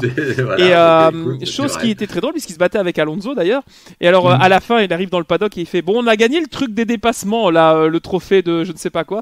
C'était assez drôle. Et enfin évidemment ma cinquième bonne surprise, eh bien c'est Ricciardo qui ramène McLaren sur la plus haute marche du podium. Alors un top 5 dédié uniquement à des pilotes, effectivement. Oui, je vois ça. J'aurais pu mettre effectivement également les courses sprint pour le risque pris par la F1, mais comme tu l'as évoqué, je voudrais parler d'autre chose. On est complémentaires. Voilà, Ricciardo, pour moi, il a amené la fraîcheur qui manquait chez McLaren. Le combo est beaucoup plus sérieux, encore une fois, comme avec Sainz, mais avec Norris, je trouve que ça jongle bien. J'aurais bien évidemment aimé que Lando Norris gagne Monza, puisque pour moi, il est un peu plus l'avenir que Ricciardo, mais n'oublions pas que Ricciardo n'est pas retraité dans 2 ans. Faut pas oublier ça non plus. Donc voilà, que Ricciardo soit l'homme de McLaren, j'y crois. Je pense tout autant que Lando Norris. Maintenant, reste à voir ce que fera la suite de l'aventure McLaren avec Mercedes. Voilà pour mon top 5. Bon, écoute, je vois qu'on balaye un spectre très large. Mais on se rejoint malgré tout pour les raisons. On évoque les mêmes raisons et on a Alonso, etc. Donc, tout à fait. On se rejoint. Bon, le flop 5. Eh oui. Alors, je commence par 2 côtés pilotes et 3 extra courses, tu vois. Je t'en prie. Oui, moi aussi, je suis parti dans l'extra course. Bon, ok. Bon, alors côté humain, ma grosse déception d'année, c'est Bottas, que j'ai trouvé indigne d'être un coéquipier d'une légende comme Lewis Hamilton, que je considère pour clore, parce que je ne sais plus qui m'a accusé l'autre fois d'être anti-Hamilton. Peut-être que j'étais un peu plus pour Verstappen cette année, mais je n'ai pas cessé de dire cette année que je pensais que Verstappen serait champion du monde. J'ai pas dit que j'étais complètement pour lui, mais je l'ai pensé. Et je l'ai franchement pensé depuis Bakou. Les preuves sont en vidéo sur les épisodes, voilà. Donc voilà. Voilà. Pour moi, Bakou, ça a été un signe du destin. Oui, la chance du champion est passée dans notre camp. Vraiment. Et voilà, c'est ça. Là, pour moi, ça a toujours été symbolique. Bon. Donc, qu'est-ce que je voulais dire ? Oui, Hamilton, je considère qu'il est toujours, et de fait, il est l'évidence le meilleur pilote de Formule 1 de tous les temps. Je le pense sincèrement. Et pourtant, Dieu sait que je vénère Ayrton Senna comme un dieu. Mais Hamilton est le meilleur de tous les temps, ça je le dis sincèrement. Bon. Mais Bottas n'était pas digne d'être son coéquipier, et Bottas n'était pas digne d'être un pilote Mercedes cette année. Bottas nous a fait des courses nulles, insipides. Alors d'accord, il a bien gagné une fois, il a fait des podiums, normal, quand même, il y a un minimum. Mais sa personnalité qui le fait un peu être renfermé, un peu tristoun, bon, il a traîné sa misère un peu tout au long de l'année. Bah oui, il nous a pas fait vibrer, quoi. Alors, Pérez a eu des hauts et des bas, mais au moins, les hauts de Pérez, on les a vus. Alors que les hauts de Bottas, on peut pas dire qu'on les a beaucoup vus. Donc, effectivement, il était temps qu'il s'en aille. On l'a suffisamment dit aussi dans cette émission, Maxime, pour que Bottas soit dans mon flop 5. Côté pilote, je mets les pilotes Alfa Romeo en flop. Ah Je les mets les deux. Là, je suis un peu salaud peut-être, désolé, mais je crois que j'ai hésité avec Raikkonen et Giovinazzi aussi, je te rassure. C'était tellement transparent que ça méritait même pas d'apparaître dans un top cette année. Voilà, c'est ça. Alors, c'est même pire que chez Haas, parce que évidemment, le pauvre Mick Schumacher, on peut pas dire qu'il ait crevé l'écran, mais enfin, on va lui accorder un petit... il a crevé les Tech Pro, oui. Ouais, voilà, et puis Mazepin, tout le monde l'aimait pas, on va dire, mais ils ont été à leur place, alors que Alfa Romeo, c'est vraiment une vraie déception, quoi. Raikkonen, il a passé son année à nous faire comprendre qu'il en avait marre et que plus vite ça se terminait, mieux ce serait, c'est un peu embêtant. Et Giovinazzi, il a pleuré à la fin quand on lui a dit qu'il serait remplacé, mais enfin toute l'année, on l'a jamais vu. 2 minutes après, il était tweeté chez Venturi comme pilote officiel. Donc je pense que à un moment donné... Bon, il va pas me faire pleurer non plus, mais quand même... On est d'accord. Bah oui, là, je crois que c'est une année perdue, un peu. Alors, autant Bottas, je l'ai descendu juste avant, autant je crois que son rebond chez Alfa Romeo est une bonne chose pour tout le monde. En tout cas, je l'espère. Mais c'est vrai que là, cette année, Raikkonen m'a déçu au niveau un peu de son attitude générale et Giovinazzi ne m'a jamais enflammé. Donc voilà, je mets ces pilotes Alfa Romeo qui m'ont bien déçu. Je mets le fait, on l'a dit, mais là, ça y est, j'y viens, que 22 Grands Prix, c'est trop. Voilà. Et quand je sais que l'an prochain, il y en a même 23 qui sont prévus, bah... Écoute, à une époque, c'était 16, moi, dans ma jeunesse, le format normal. Oui, là, peut-être qu'on se disait, il y a des fois, il y avait 3 semaines d'écart, on aurait bien aimé en avoir un ou deux autres de plus. Oui, on va dire ça. Mais là, 22, c'est trop. Et effectivement, à un moment donné, il y a un trop plein, quoi. Trop, c'est trop. Le mieux, l'ennemi du bien. Enfin, voilà, tu peux employer toutes les expressions que tu veux. C'est vrai que la rareté, et c'est pour ça que je suis pas pour les coupes du monde de football tous les 2 ans. Hein, t'as vu que c'est aussi un débat. Oui, bien oui. La rareté fait qu'il y a une valeur à attendre un événement. Voilà, entre 16, 18 peut-être, ça serait bien. Les 22, c'est trop. Donc là, je le pense sincèrement. Les discussions en radio, pour moi, c'est un flop 5 parce que j'en ai marre, effectivement, d'avoir des jérémiades perpétuelles, des récriminations permanentes, d'avoir c'est la cour de récré. Voilà. Ouais, c'est fou. Quand Max nous dit à la dernier Grand Prix, bah, bien sûr, tiens, ça repartira pas, je vais perdre le titre. Bah, et oui, bon, je veux bien croire qu'il le pense, mais c'est pénible. Quand Lewis dit Perez, dangerous driving, non, Lewis. Perez nous a pas fait, quand il te résistait, il nous a pas fait une conduite dangereuse. Arrête de pleurnicher aussi, c'est pas le cas. Voilà, donc c'est toujours ce côté cours de récré, comme tu l'as très bien dit, ça m'énerve. Et puis on a découvert les discussions entre les top teams, enfin les team managers, et ça c'est pas complètement à leur avantage non plus, et la direction de course non plus. Donc ça c'est pour moi c'est un flop cette année. Et je mets en dernier flop le Grand Prix de Belgique. Ah, tu me l'as enlevé, tiens. Ouais, désolé mon cher Maxime. Alors évidemment, contre le circuit de Spa-Francorchamps, bien au contraire, pas contre l'organisation des Belges, même si je sais qu'il y a eu une polémique sur les billets à rembourser ou pas. Mais là, on va dire c'est vraiment pas de chance, là aussi, ce qui s'est passé. Non, sur le fait de l'avoir compté. Alors, c'est un peu paradoxal parce qu'avec cet argument que j'avance, c'est sûr que Verstappen ne pouvait encore moins être champion du monde parce que lui a enlevé 12 points et demi d'un coup. Mais je sais qu'Hamilton en a eu aussi quelques-uns. J'ai pas revérifié combien il en avait eu ce jour-là. Mais 5, c'est 4,5 je pense. 4,5. Ouais, c'est ça. Bon, voilà. Mais effectivement, j'ai jamais compris comment, après 4 tours derrière un safety car ou 5, bon, voilà, et une non-course. 7,5, Hamilton est 3ème, il est sur le podium derrière Russell, voilà. Alors, 7,5, ce qui fait donc 5 points d'écart entre les deux. Bah oui, c'est sûr que là, Verstappen avait plus à perdre, mais j'avoue qu'effectivement, sur le moment, j'ai pas compris comment on entérinait un résultat d'une non-course et comment on attribuait des points d'une non-course qui en plus nous font chier au niveau des statistiques et des points. Ouais, puis il faisait froid en tribune, hein, ça nous fait chier, mais en plus moi, voilà, j'y ai laissé un peu d'ego. C'est ça. Donc oui, non, là, je suis désolé, c'était encore une mauvaise décision d'une direction de course ou d'une fédération qui là s'est pris un peu les pieds dans le tapis. Oui. Alors attention, parce que bon, je peux enchaîner du coup avec mon flop 5 où le Grand Prix de Belgique a évidemment sa part, bien sûr, c'est le seul Grand Prix auquel j'ai assisté, j'étais allé tout près quoi, cette saison. Alors tu parles de l'entité, je trouve qu'au-delà de ce qui s'est passé, je trouve que la communication, la supercherie en fait, à Spa-Francorchamps témoigne encore une fois de l'indécision d'un règlement. Il y a 4 heures de course? Non, il n'y en a plus que 3 depuis le Canada en 2011. Ouais, mais on va en remettre 2 en plus. Ouais, mais il va faire noir. Ouais, mais on peut pas rester trop tard parce qu'il y a le Grand Prix de Zandvoort la semaine d'après. C'est chez Verstappen, on peut pas courir le lundi. On n'a pas le temps de remettre les voitures dans les camions. Ouais, mais les gens ont payé. Ouais, on va en faire tourner 4 comme ça. Non, faut arrêter. À un moment donné, rien. On parlait des décisions d'Abu Dhabi. Rien de ce qui a été décidé à Francorchamps n'a été fait, ni dans le sens du public, ni dans le sens du spectacle. Tout ce qui a été fait, c'est on s'est rendu compte que le Raidillon était trop dangereux. Ah bon, le Raidillon a-t-il bougé depuis 2002? Non. Non. Depuis 2002, le Raidillon a bougé parce que Zonta et Villeneuve ont fait 3 châssis en 2 séances d'essai à l'époque, en faisant le pari de savoir qui allait passer à fond. Aucun des deux, on vous spoil. Mika Salo avait fait d'ailleurs déjà un châssis au Raidillon l'année d'avant, en 98. Il était sorti avec la La rose noire, il avait pulvérisé déjà. C'était une première alerte. Ensuite, on a eu une période calme. Il y a eu le gros accident de Magnussen, mais qui pour moi n'est pas dû au raidillon. On a surtout eu un cumul entre les 24 heures de Spa-Francorchamps avec le grave accident d'Aitken et de Kevin Estre, et ensuite l'accident de Norris, où, encore une fois, celui qui râle à la radio, c'est Vettel qui dit à la direction de course, non mais là c'est drapeau rouge, il faut arrêter. C'est pas Mézi qui prend la décision, c'est une fois que Norris est dehors qu'on choisit d'arrêter la qualif. Moi j'étais en bas du raidillon, j'ai vu l'accident de Norris, ça a tapé, clairement, en plus des images. Maintenant, on savait que Spa, il allait pleuvoir, on savait que c'est compliqué, et voilà, j'en veux d'une part quand même à la direction de course, mais est-ce qu'on peut leur en vouloir de ne pas avoir fait prendre des risques exceptionnels à des pilotes? Non, on ne peut plus aujourd'hui, avec Antoine Hubert, avec tout ce qui s'est passé, cette image du raidillon est néfaste pour l'instant à Spa-Francorchamps. La preuve en est, ça fait 3 semaines, 4 semaines, un mois qu'on est en travaux, c'est-à-dire qu'on est en train de refaire complètement toute la descente. Alors, pour vous faire un topo de ce qui se passe à Francorchamps, de la sortie de l'épingle de la source jusqu'en haut du raidillon, c'est table rase. On a abattu la tribune couverte, les tribunes ouvertes, la tribune dans le raidillon, le chalet de liberté est parti, tout, il n'y a plus rien.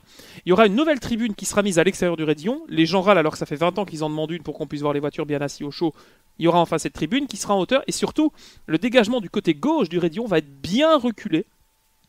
Et on va avoir désormais un dégagement qui permettra l'année prochaine, dès le mois de mai d'ailleurs, d'avoir les 24 heures moto qui vont revenir à Francorchamps. D'autres modifications, puisqu'on aura du gravier aussi au niveau de l'épingle de Bruxelles, etc., etc. Bref, allez voir les travaux sur le site officiel ou sur le Twitter du circuit de Spa. Mais ce raidillon va être corrigé, donc est-ce que l'année prochaine, avec le raidillon corrigé, on renverra les pilotes au casse-pipe s'il pleut ? Pas certain qu'on reprenne quand même le risque, même si le circuit a été modifié. Donc, mon premier gros point noir, en tout cas mon flop de cette année, c'est en tout cas globalement ce qu'a été le Grand Prix de Belgique, et puis le fait qu'on ait dû quand même tirer les voitures du champ. Hein. On était dans la pâture, littéralement, dans la boue, en sortant des campings. Alors, deuxième flop pour moi, j'ai envie de mettre Pirelli. Pirelli qui pour moi a été très décevant cette saison, dans l'inconstance de ses pneus, dans les directives données aux équipes et surtout dans les résultats qui ont été un peu influencés. On sait qu'il y a eu pas mal de crevaisons suite aux vibreurs, on s'est adapté, on a mis des nouveaux circuits, mais on n'a pas adapté les pneus, ou en tout cas le choix de pneus en fonction des circuits. Donc je pense qu'il faut vraiment veiller à ce que Pirelli n'ait pas une influence importante. L'accident de Verstappen aurait pu être gravissime à Bakou. Faut pas oublier que Stroll également se met dans le mur à Bakou à 260-270. Donc évidemment, une saison sans crever de roue, c'est impossible. On est dans du sport auto, soyons réalistes, malgré tout. Mais avec les nouveaux pneus à taille basse, etc., j'espère que Pirelli a bien prévu son coup pour l'année prochaine, parce que voilà, on n'a pas vécu de course où tout le monde s'effondrait au niveau des pneumatiques. Il y en a eu, hein, il y a eu des fins de course où on est allé au-delà avec Bottas, avec Hamilton, etc. Mais globalement, j'en avais déjà parlé l'année passée, mais Pirelli n'a pas progressé, que ce soit sur la capacité de mettre des pneus intermédiaires ou des pneus pluie pour rouler, qu'on établisse que la Formule 1 ne roule pas sous la pluie comme aux États-Unis et qu'on soit quitte, mais qu'on ne dise pas il y a des pneus pluie avec lesquels on ne peut pas rouler, ça n'a pas de sens. Bref, ça m'a beaucoup énervé cette année, notamment à Spa-Francorchamps d'ailleurs. Le principe du driver of the day. Ah oui, d'accord, oui. Alors, vrai. moi, ça me casse les pieds. Oui. Je vote, hein, je suis une bonne groupie, mais comment tu peux voter Raikkonen driver of the day pour sa retraite? On a eu Nico Hülkenberg l'an dernier. Quand tu as des pilotes qui font des choses exceptionnelles, pour moi, ça ne reflète... ça n'a pas de sens. Ça n'a plus de sens, surtout que tu peux voter pendant les 5 derniers tours, tu vois. Donc, voilà, je trouve que le principe du driver of the day, qui d'ailleurs n'apporte rien, parce qu'il n'y a pas de award, il n'y a rien à la fin de l'année, il n'y a rien, il n'y a pas de DHL Fast Slap, non, juste, c'est l'avis du public, mais qui n'influe en rien, et l'information est souvent biaisée, ou enfin voilà. Je suis désolé, il y a au Grand Prix d'Angleterre, je pense Verstappen est driver of the day parce que c'est pas juste qu'il ait été sorti par Hamilton. À un moment donné, ça n'a pas de sens. Il faut arrêter avec ça. T'as tout à fait raison, j'y pensais pas. Mais moi, chaque fois que j'arrive à la fin du Grand Prix, t'as raison, oui. Ça avance à quoi? Enfin, Raikkonen, il va pas sortir avec un trophée. Bah voilà, je suis pilote du jour. Qui est au moins un trophée, au moins quelque chose à la fin de l'année, ou alors celui qui a été le plus pilote du jour. Je pense d'ailleurs qu'il y a quelque chose. Mais bon, si c'est une médaille, merci, bonsoir. Donc là, driver of the day, ça me saoule. Dans la même veine, l'irrégularité des pénalités et des amendes infligées. Alors ça, évidemment, que ce soit dans le duel Hamilton-Verstappen, mais même ailleurs, en termes de points enlevés à des pilotes pour des pilotages dangereux. On a vu qu'en début de saison, Mazepin, il a pris tarif. Il s'est bien calmé au cours de la saison. Michael Schumacher, alors tu as dit que les Haas, effectivement, cette année, c'était une catastrophe. Mais globalement, ils étaient très dangereux en piste, la différence de vitesse, etc. Et je pense que les circuits et les conditions dans lesquelles on a été cette année ont fait que parfois, il y a eu des accidents qui étaient évitables ou des situations dangereuses qui ne sont pas forcément du fait des pilotes, mais voilà, de l'environnement du circuit. Et je trouve que parfois mettre 2 points d'amende ou 50 000 $ parce que tu touches un aileron ou 25 000 parce que tu gênes un pilote, quand bien même c'est infligé à l'équipe et pas au pilote même. Sur la démarche, je pense que même ça devrait être établi. Tu gênes un pilote, c'est 20 000 $. Tu violes la règle du parc fermé, tu prends 5 places. Pourquoi ne pas réguler bien plus largement et de manière bien plus claire en fait? Parce que Vettel qui prend 5 secondes au Canada, j'en reviens toujours à ça, mais quand il passe dans l'herbe, ce qu'a fait Hamilton, il peut prendre 5 secondes à Abu Dhabi pour la même raison. Là, il coupe à droite et il est parti. Qu'il rende l'avantage ou pas, voilà, Verstappen était devant roue contre roue. Et là, je défends Christian Horner. Même si Verstappen le met totalement hors piste, Verstappen était devant. Il a freiné trop tard, bref. Mais sur le principe, je trouve que l'irrégularité des pénalités n'est pas claire pour les pilotes et pour les équipes. Genre, tu ne peux pas demander de changer de place sur la grille de départ à la direction de course, non. Pour moi, c'est influer la direction de course, ça ne doit pas exister. Enfin bref, tout ça devrait... Alors ça rejoint un petit peu tes pénalités, enfin tes messages radio qu'on ne devrait pas voir à l'antenne. C'est plus précis, mais tu as raison, c'est plus global. Mais c'est peut-être légiférer sur plus largement les pénalités. Et enfin, mon dernier point noir, c'est un grand prix, tout simplement, c'est l'Arabie Saoudite. Alors, voilà. Non pas parce que Verstappen s'est mis dans le mur, ce serait beaucoup trop simple et ça n'élève pas le débat, sur la démarche, le principe et ce qu'on veut faire de la Formule 1. Alors, je me suis déjà embrouillé sur Twitter avec pas mal de monde, mais on va passer au-delà de ce débat. Je trouve que le circuit était dangereux. Les pilotes l'ont dit. On a beaucoup de chances que Enzo Fittipaldi et Théo Pourchaire soient encore de ce monde, après le crash énormissime au moment du départ. Le temps d'évacuation, alors ça marche aussi pour beaucoup de nouveaux circuits, mais le temps d'évacuation des voitures dans des conditions de sécurité sûres. Les commissaires ne sont pas préparés, ne sont pas compétents, n'ont pas les formations pour. On peut envoyer autant de commissaires qu'on veut, mais ceux de Monaco sont imbattables et ce sont les meilleurs du monde. Envoyez-les sur des grands prix, quitte à les payer. Moi, je veux bien mettre une part de cotisation dans mon application F1 si c'est pour payer les bons commissaires sur place pour que les choses soient faites correctement. Romain Grosjean est en vie parce qu'un pompier professionnel a su faire les choses correctement pendant son accident. Pas certain que pendant la sortie de Schumacher ou dans certains accidents qu'on a vus ce week-end, tout ait été fait dans les meilleures conditions. Donc, voilà. Donc, un circuit dangereux pour des raisons... Je suis pour découvrir de nouveaux circuits, aller dans de nouveaux horizons et adapter en fonction du monde. J'étais très content de retourner au Portugal, de découvrir un jour. On a découvert Bahreïn, on n'a plus été en Chine. Bref, quand on voit l'ouverture au monde, c'est super. Bon, tu vois comme moi le Grand Prix de Miami 2022, on est en train de recouvrir un parking. Dallas, il y a 40 ans, c'était la même chose. Mais tu vois, tout ça me fait peur. Quand on a évité Hanoï quand même, hein. On était au Vietnam, on aurait pu déjà avoir ça. Donc j'ai un peu peur en fait que ce genre de circuit ne devienne un peu plus la norme et qu'on se rapproche de ce qui est la Formule 1 où on discrédite parfois la discipline parce qu'elle roule dans des villes avec des circuits un peu faits à la va-vite. La Formule 1 ne peut pas se permettre d'avoir des circuits à peu près bien ou faits dans des règles à peu près correctes et de sécurité. Je suis désolé, il y avait des grilles qui volaient. Le nombre de temps qu'il a fallu pour refaire... il y a une erreur au niveau de la Formule 2. Les séances d'essai libre ont démarré avec 45 minutes de retard parce qu'on n'arrivait pas à démarrer les PC de la direction de course, tu imagines. Donc, comment on peut valider, la FIA peut homologuer un circuit grade 1 24 heures avant l'ouverture des premiers tours de roue?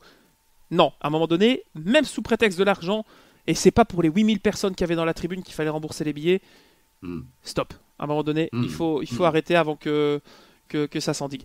Que ce soit l'Arabie Saoudite ou ailleurs, le principe me dérange, et l'exemple que je prends le mieux, c'est celui-là.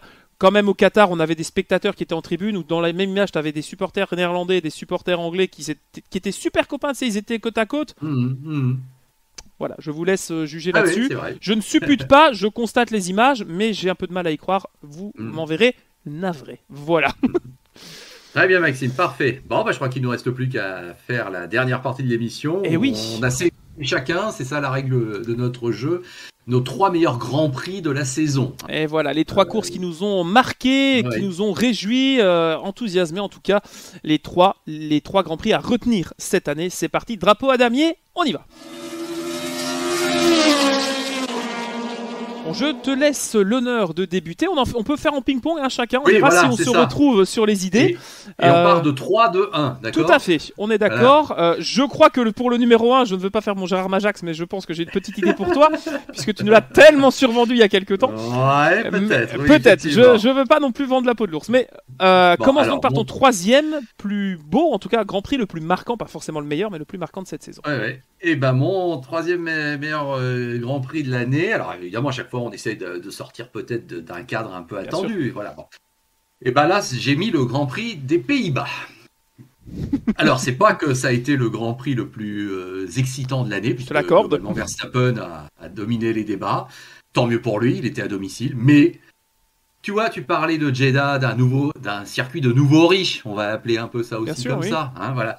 Zandvoort, c'était le retour d'une certaine tradition, d'une certaine histoire, populaire, d'un certain patrimoine du sport automobile mondial, avec un circuit qui n'est pas formaté modernement, qui a des virages intéressants. J'ai adoré les nouveaux bankings, et notamment le premier de tous, là, au virage 3. Piégeur, hein, pas juste spectaculaire, piégeur. On a vu Sainz sortir, Vettel qui s'est fait peur. Non, techniquement, c'est un bel objectif. C'est ça, les différences de trajectoire.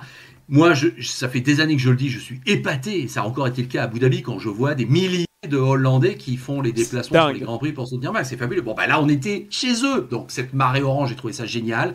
Et puis, effectivement, Verstappen, là, je me mets à sa place, la pression qu'il avait sur les épaules quand même, quoi.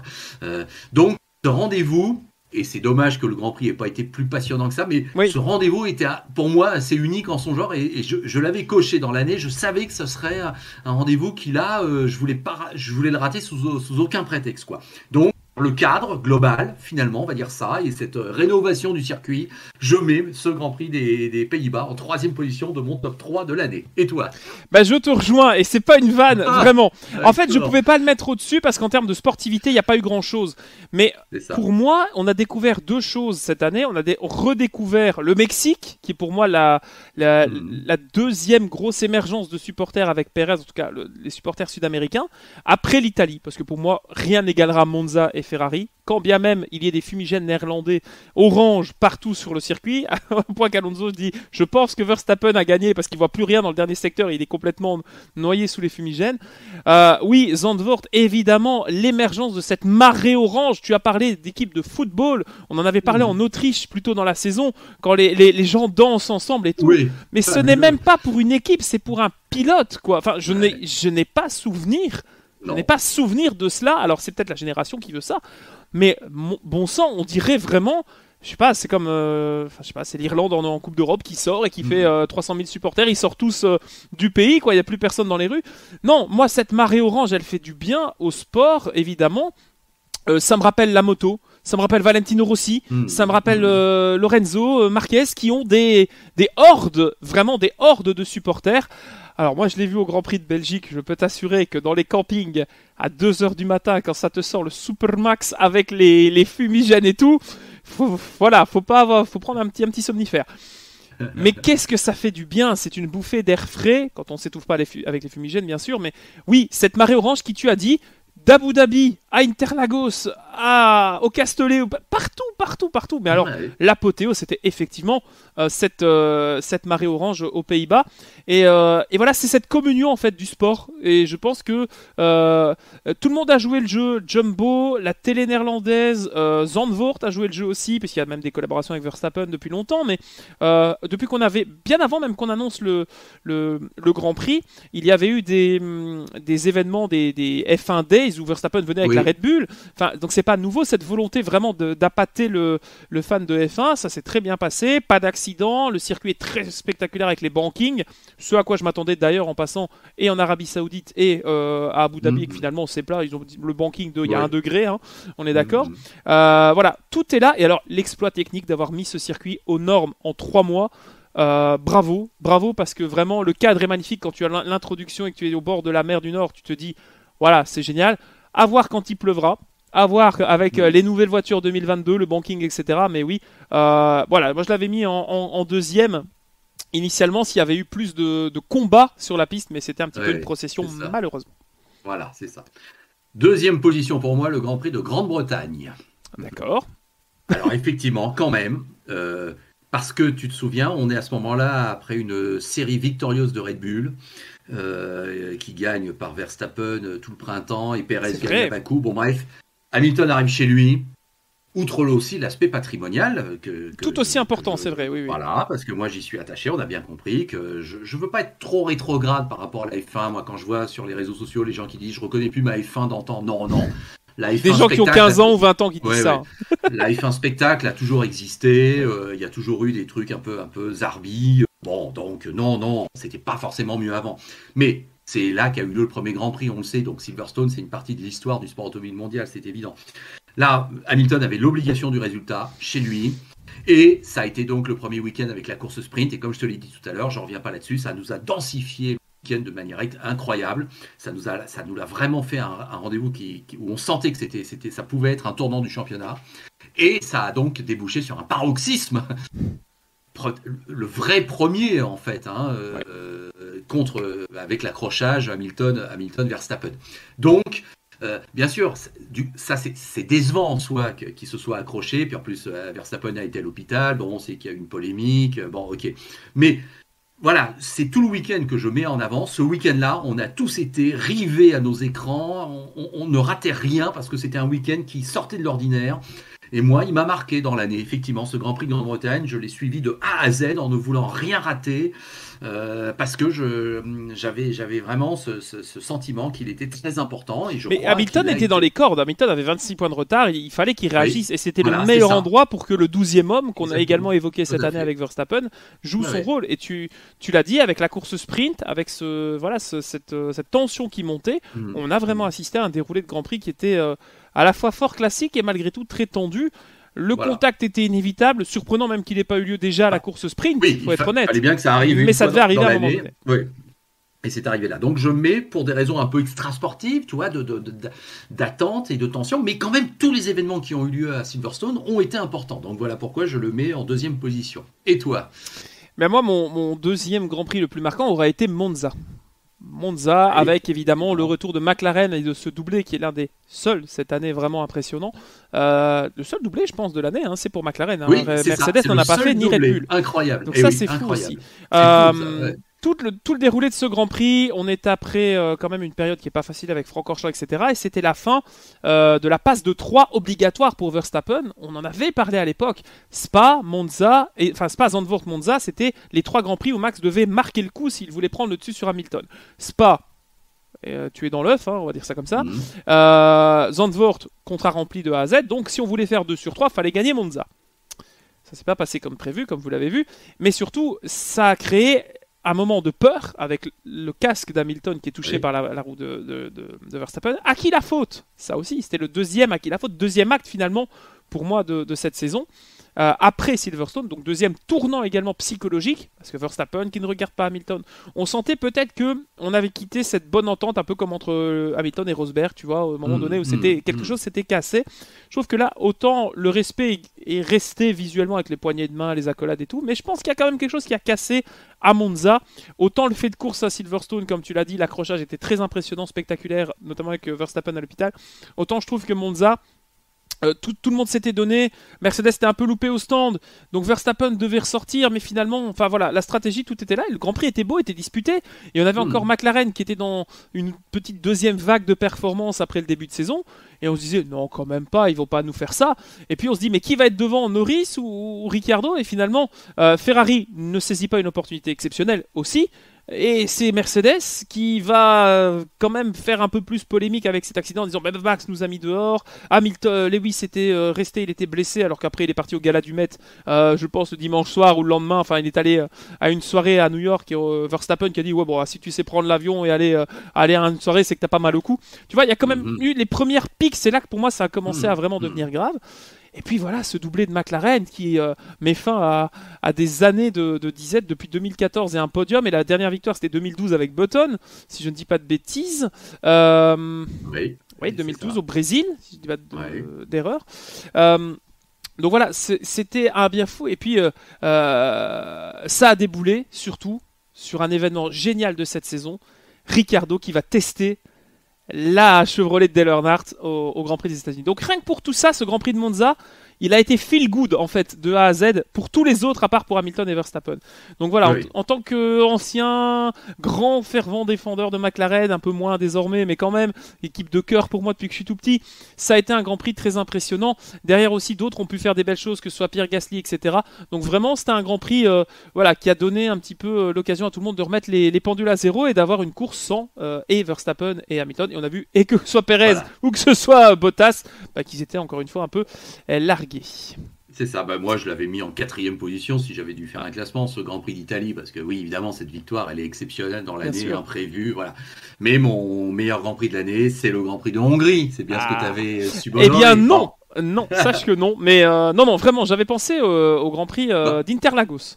Parce que vraiment, si je revois l'épisode où on avait discuté de ce Grand Prix, tu avais l'air tellement enthousiaste par rapport à la démonstration d'Hamilton, ça t'avait vraiment, je trouve, marqué. J'aurais vraiment pensé, au-delà du patriotisme et de la France, que voilà. Ça me... voilà, mais je me trompe, c'est bien. Il y avait tellement d'écart entre Hamilton et les autres, alors c'est pas pour comment dirais-je, diminuer sa victoire, non, parce que voilà, il a été exceptionnel, mais là, c'est vrai que dans l'année, en tout cas, c'est la seule fois où là, on a vraiment eu le sentiment qu'il y avait une voiture qui était pas comme les autres, quoi. Là, vraiment, la Mercedes d'Interlagos, là, c'était une fusée, je reprends l'expression. J'ai toujours pas compris comment c'était possible qu'elle soit à ce point-là au-dessus des autres. Ça, c'est vrai. On y reviendra après, puisque moi, ce sera également mon top 1. Donc, je t'en prie, évoque le Grand Prix de Hongrie. Moi, j'évoquerai le Grand Prix de Hongrie par le scénario imprévisible, par une victoire, alors là, que nul ne pouvait prévoir. Esteban Ocon qui gagne un Grand Prix. Alors, quand je fais le compte de mes étoiles, c'est le Grand Prix qui a obtenu le plus d'étoiles parce que beaucoup de pilotes se sont mis en évidence. Vettel oui, voilà, tout à fait. Il était déclassé, mais oui. 16 étoiles. Il n'y a aucun autre Grand Prix qui a fait mieux.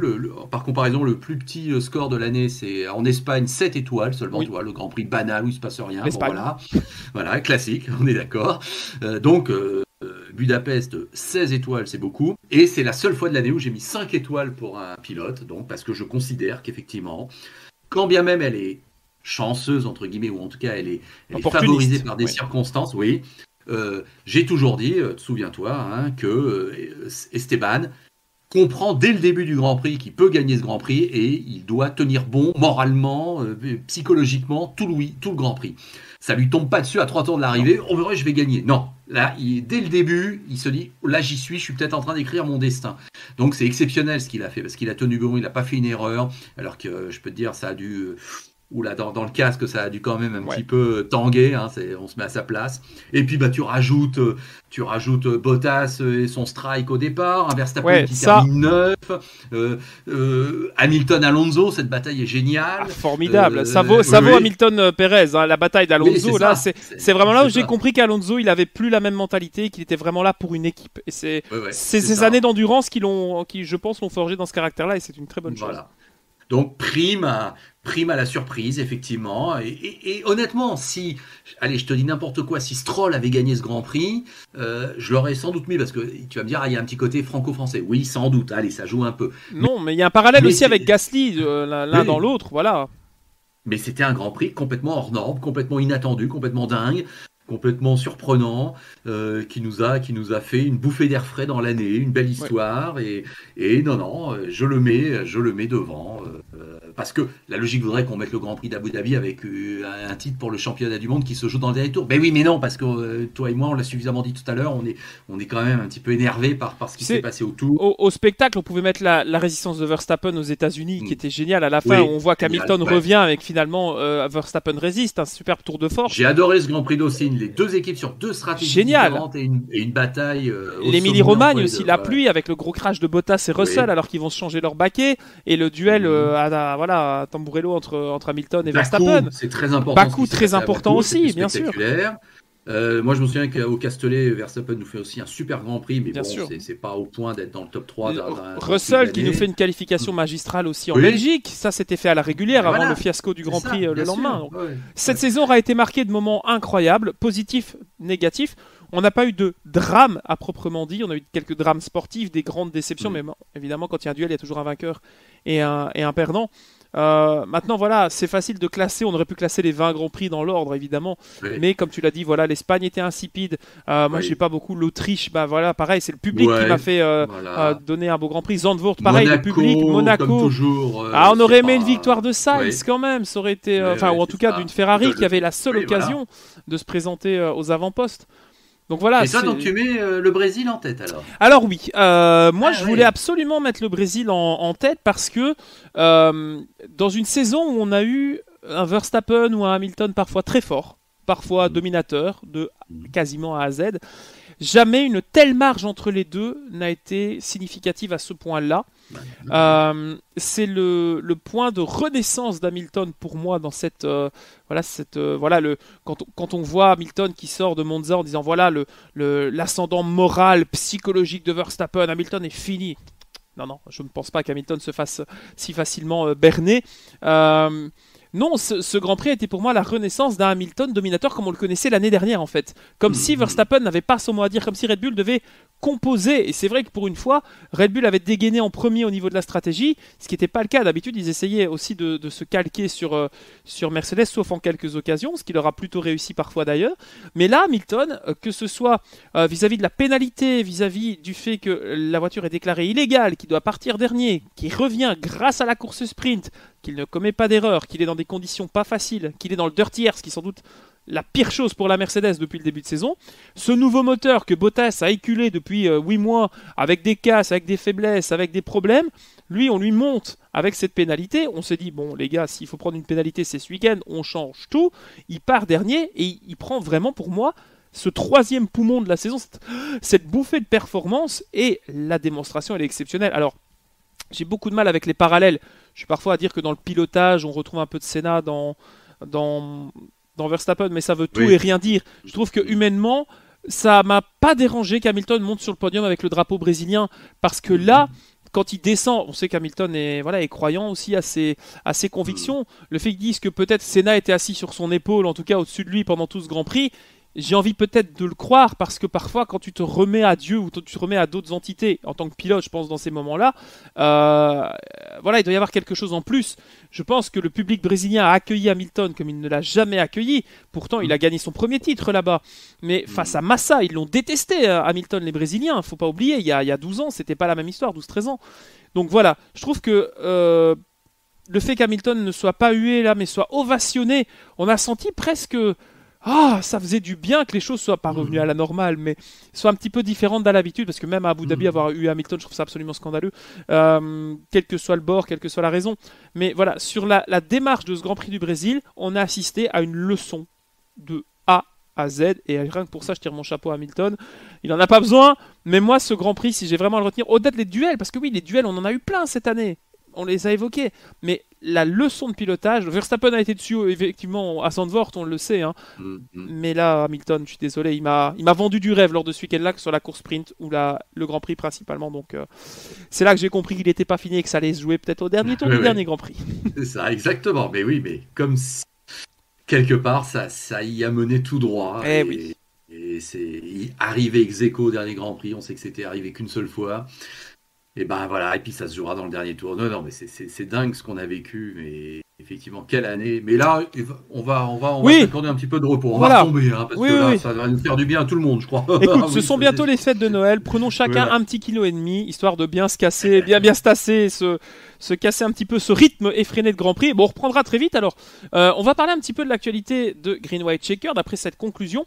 Sachez que pour l'année prochaine civile, hein, donc l'année à partir de janvier, on va revoir un petit peu le concept de Green White Checkered. On va se voir un peu moins souvent, mais de manière un peu plus intense, où on reviendra certainement sur les faits marquants, au moins une fois par mois, de grandes épreuves. Donc on évoquera sans doute le Paris-Dakar, Daytona, les 500 miles d'Indianapolis, Le Mans, Francorchamps. Bref, on va essayer de vous concocter un beau planning pour l'année prochaine, où on se retrouvera pour débriefer des grandes courses, des grands moments, des grandes choses qui ont fait l'actualité, et peut-être un peu moins faire une émission fleuve tout au long de la saison pour nos obligations personnelles et nos volontés aussi. Alors il y aura un nouvel habillage, on va essayer de retravailler un peu tout ça pour vous inclure un petit peu plus. On a écouté aussi vos demandes, on va essayer d'inviter peut-être des gens en fonction de l'actualité. On sait que du côté d'LFB, il y a pas mal de consultants qui passent entre Tristan Commandy, Guillaume Lafay et d'autres. Moi j'ai également la possibilité peut-être d'avoir d'autres personnes en fonction de l'événement. Donc on va essayer de concocter un petit peu plus de retours. Si vous avez des retours à nous suggérer, n'hésitez pas, les commentaires sont là. Vous pouvez nous retrouver sur l'ensemble de nos réseaux sociaux. Alors il y a également le site l'afterlab.com qui est tenu par LFB, qui essaie lui aussi de réagir à l'actualité, principalement aussi au WRC où tu as ton mot à dire. Le Supercars aussi bien sûr sera gardé à l'œil. On n'a pas parlé de Bathurst et de ces fameux 1000 qui sont passés, mais voilà, ça a été un bel événement. Ouais. Pour conclure mais tu as bien résumé. Voilà, on va peut-être aller dans un peu plus de rareté, mais pas pour abandonner Green White Checkered, bien au sûr contraire, que non. mais un rendez-vous mensuel au moins, et puis en fonction de l'actualité, s'il devait y avoir un événement très important, pourquoi pas des thématiques aussi. Là, c'était une thématique F1 entièrement. Voilà, un bilan de fin d'année, voilà. On n'a peut-être pas vocation effectivement à tout regarder, à tout voir et à savoir tout. On va peut-être cibler un petit peu plus, on va peut-être thématiser un petit peu plus, mais on vous retrouvera toujours régulièrement, même si c'est pas tous les 15 jours. Voilà.